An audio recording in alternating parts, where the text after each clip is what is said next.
भारत भूमि में मेरे भव्य स्वागत के बाद मद्रास में आयोजित व्याख्यान में मैंने कहा था, मेरे भावी देशभक्तों, जागो।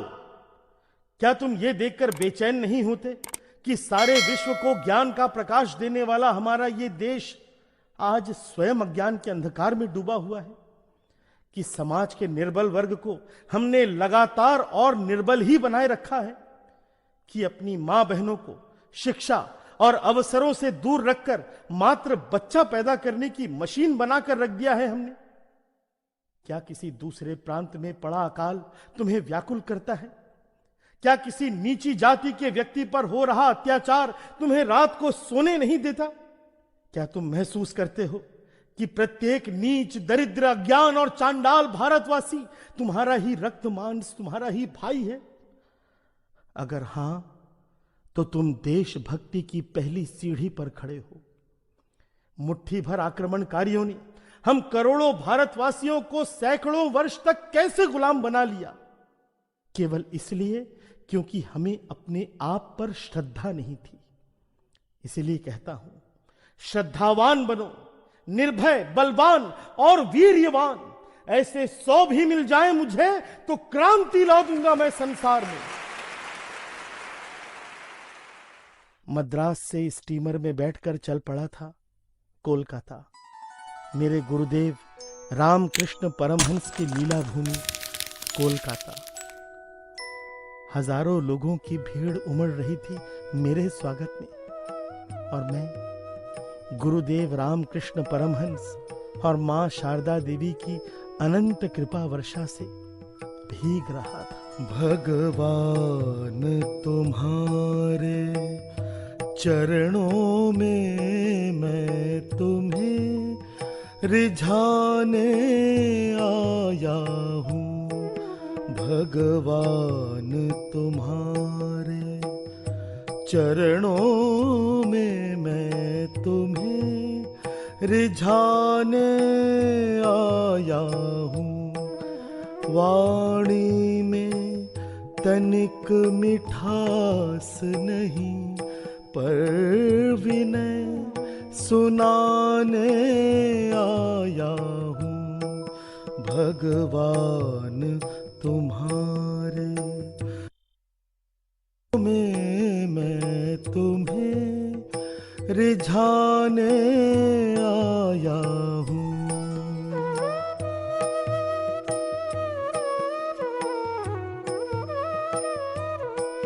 तुमसे लेकर क्या भेंट धरूं भगवान तुम्हारे चरणों में। तुमसे लेकर क्या भेंट धरूं भगवान तुम्हारे चरणों में। मैं भिक्षुक हूँ, तुम दाता हो, संबंध बताने आया हूँ। भगवान तुम्हारे चरणों में मैं तुम्हें रिझाने आया हूँ।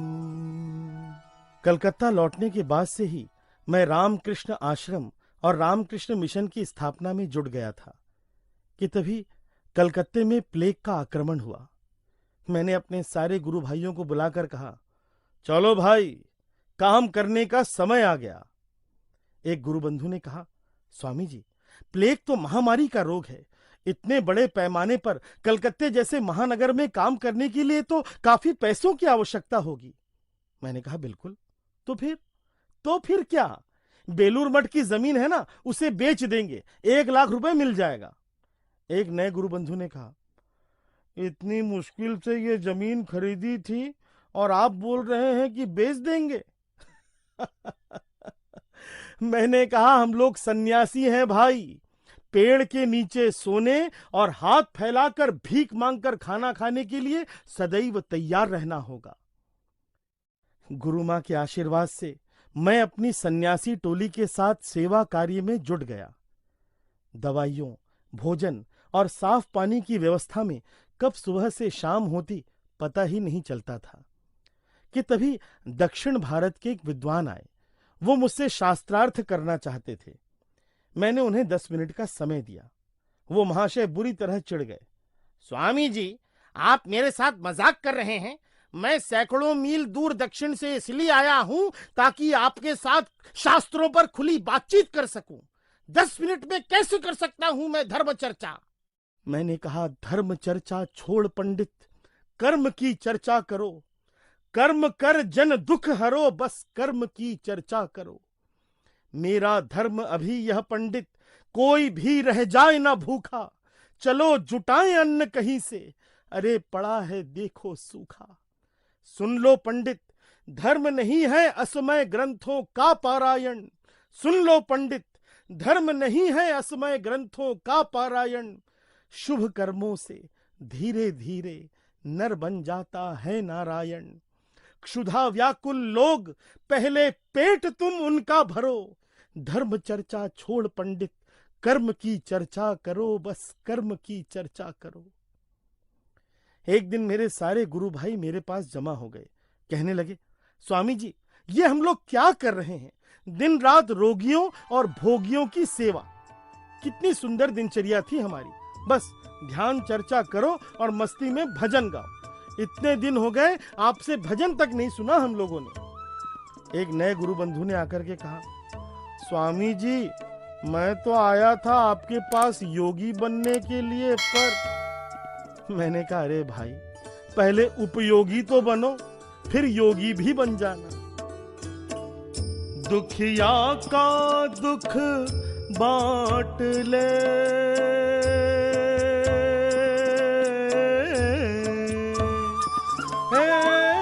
दुखिया का दुख बांट ले, तेरा हो गया साचा भजन। हो गया साचा भजन। सेवा धर्म है जान ले, सबको अपना मान ले, तेरा हो गया साचा भजन। हो गया साचा भजन। सिस्टर निवेदिता जब भारत आई तो और 3 पश्चिमी शिष्याओं को लेकर मैं चल पड़ा था काश्मीर प्रवास पर। वहां से जब हम लोग अमरनाथ जी के दर्शन करने को चले तो शुभ्र हिमकणों से गढ़े शिवलिंग को देखकर मैं रोमांचित हो गया था, बेहोश हो गया था वहां। बाद में निवेदिता ने कहा मुझसे, व्हाट हैपेंड स्वामी जी?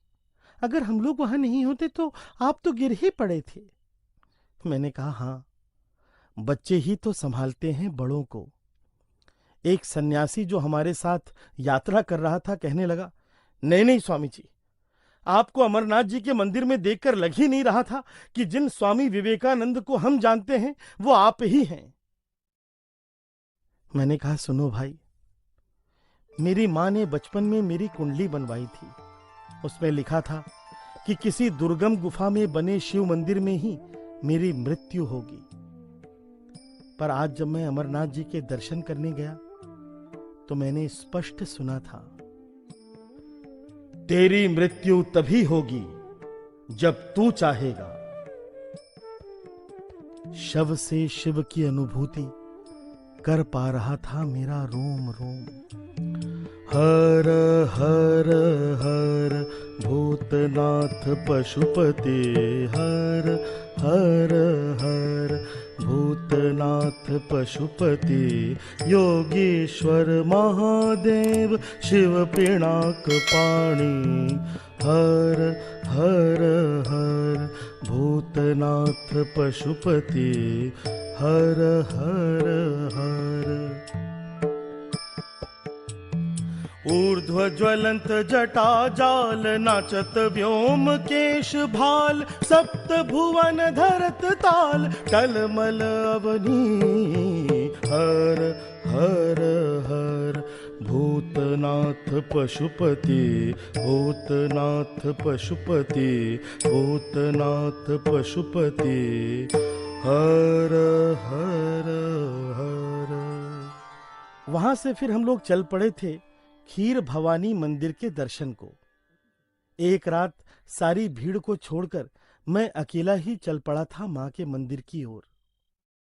साधना के किसी टूटे क्षण में मां की भग्न प्रतिमा और मां के भग्न मंदिर को देखकर मन क्षोभ से भर गया। कैसे इन विधर्मियों ने मां की प्रतिमा को, मां के मंदिर को अपवित्र कर डाला। अगर मैं उस समय होता तो ऐसा नहीं होने देता। उसी समय एक देववाणी सुनाई दी थी मुझे। अरे पगले, तू मेरी रक्षा करता है या मैं तेरी रक्षा करती हूं? जो कुछ हुआ हो रहा है, सब कुछ तो मेरी ही लीला है। ऐसा लगा था मानो एक शिशु बन गया हूं मैं। आध्यात्मिकता की सुगंध से भर उठा था मेरा प्राण।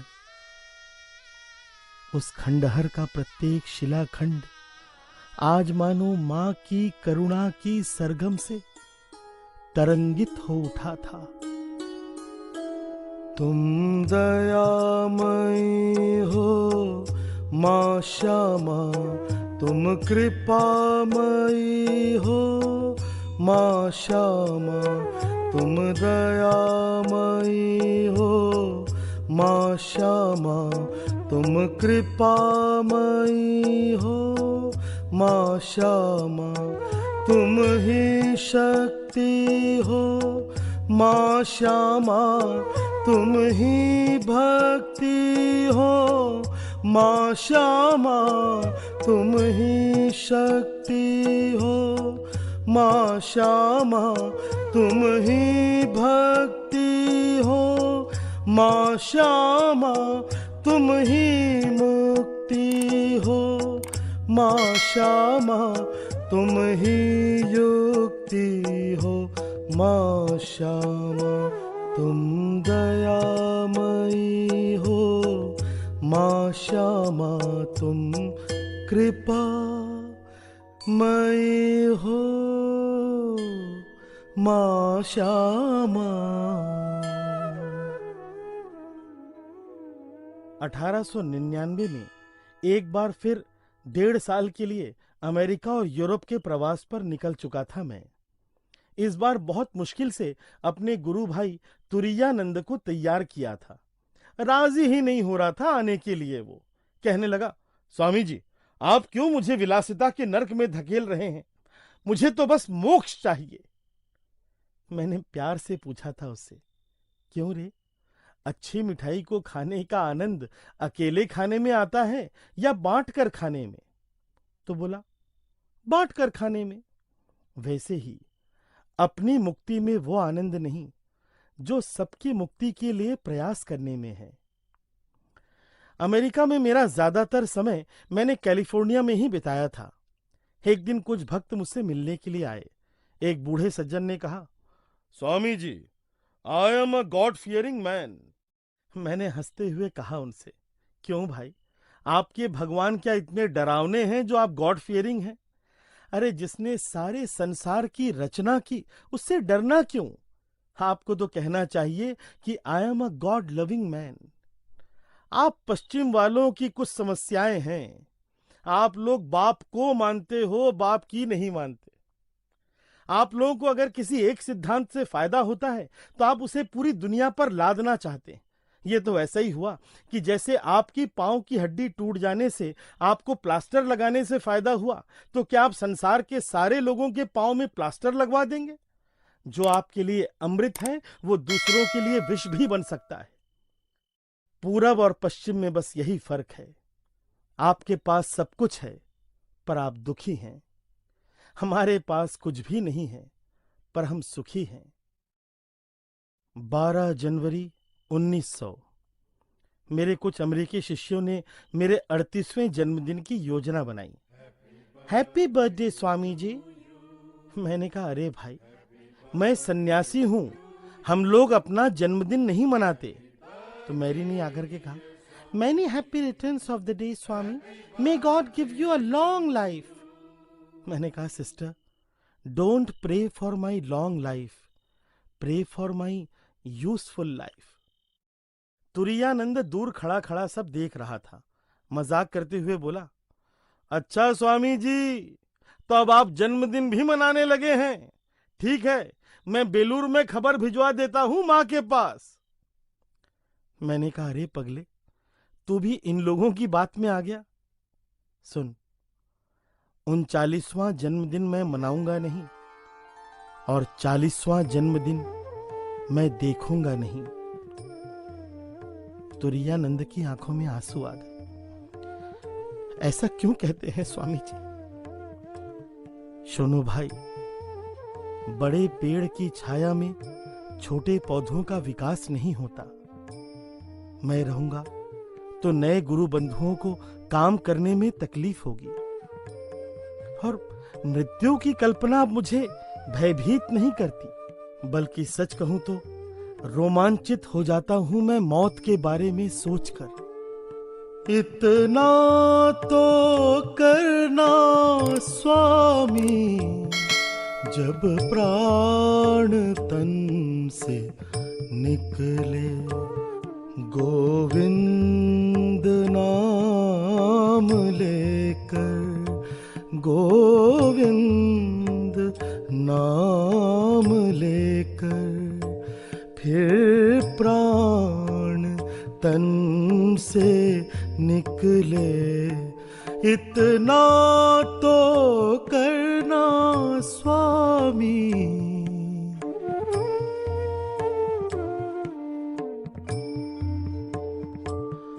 मेरा प्राण निकले सुख से, तेरा नाम निकले मुख से, बच जाऊं घोर दुख से, जब प्राण तन से निकले।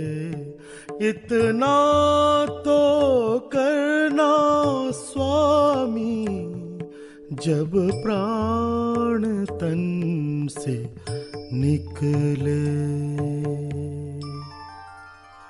युद्ध के बादलों से घिरे यूरोप से इस बार जब मैं लौटा था तो लगा था कि सुख आता है दुख का मुकुट पहनकर, और धन आता है निर्दोषों का शोषण करके उनका रक्त बहाकर।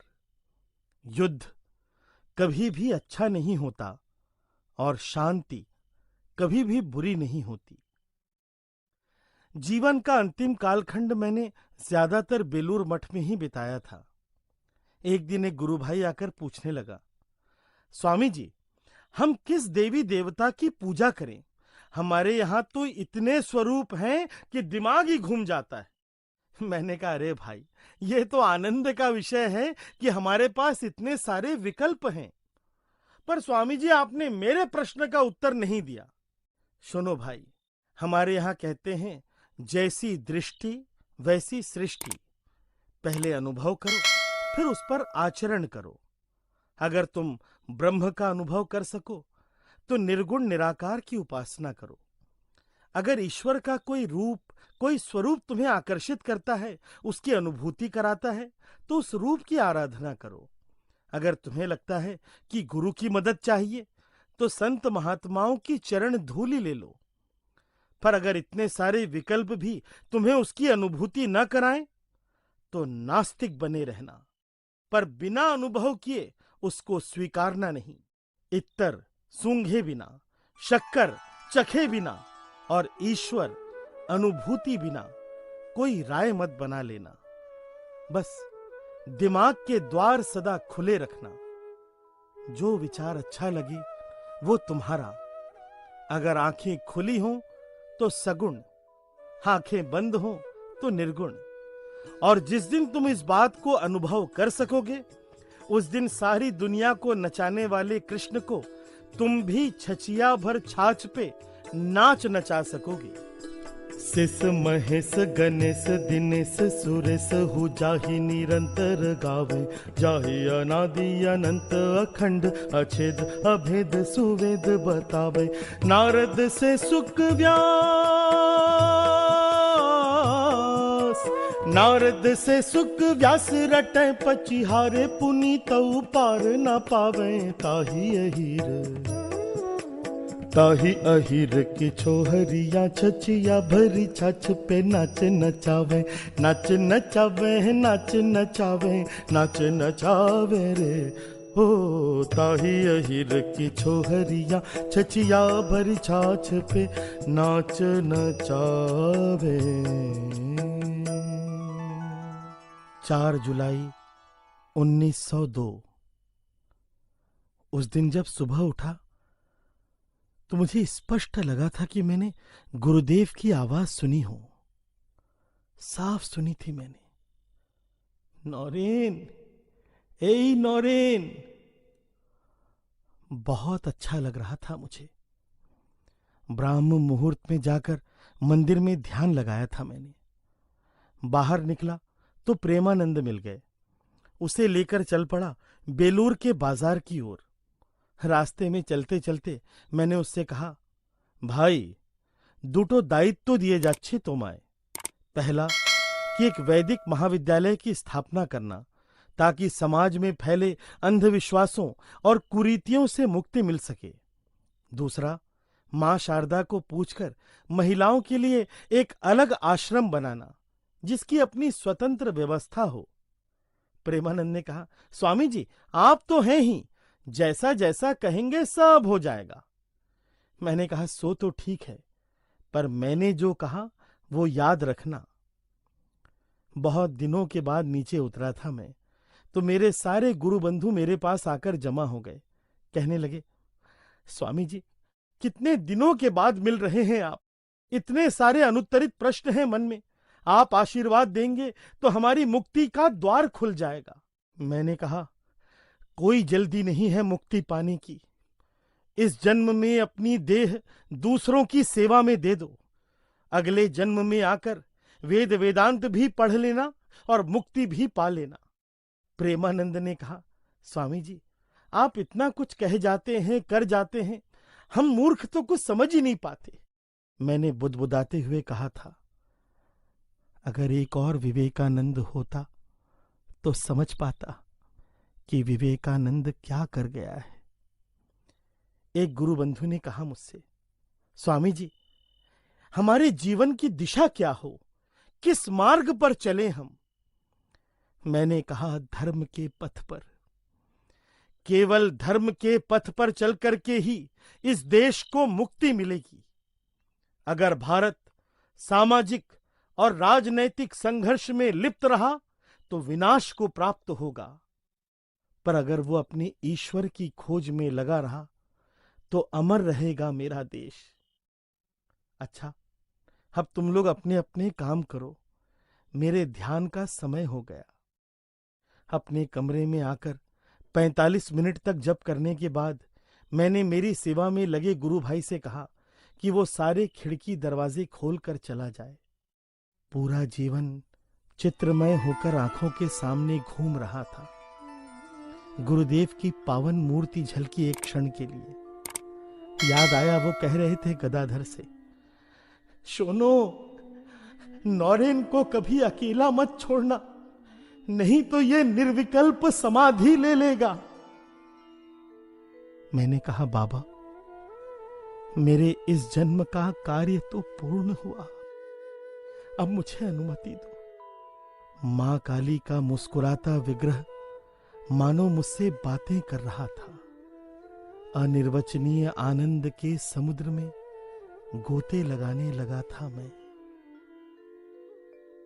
और सब कुछ मानो शून्य से भरता चला जा रहा था।